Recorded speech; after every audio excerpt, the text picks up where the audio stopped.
Magandang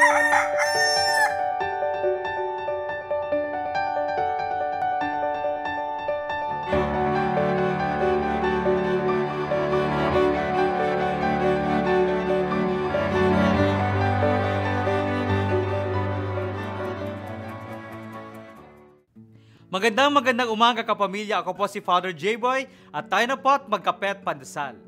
Dinala ng isang nanay ang kanyang batang anak sa isang konsyerto ni Ginoong Ignacy Paderewski, isang kilalang pianista sa Europa. Nang pumasok na sila sa loob ng silid, nagkahiwalay silang dalawa at hindi niya mahanap ang kanyang anak. Nang bumukas ang kortina ng entablado bilang pahiwatig sa simula ng konsyerto, nakita ng nanay ang kanyang anak na tumutugtog sa grand piano. Tinutugtog nito ang simpleng Twinkle, Twinkle, Little Star.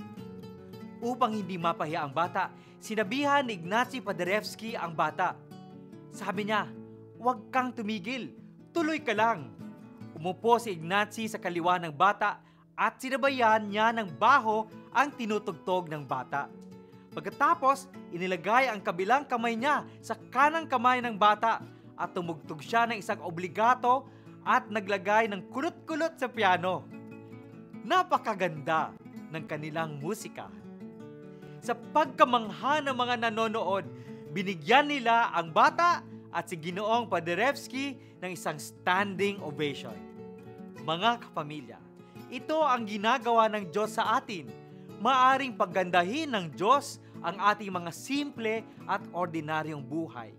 Kaya ipagdasal po natin na makita ng malinaw kung paano tayo sinusuportahan ng Diyos sa ating mga binabata sa ating buhay. Magandang umaga po.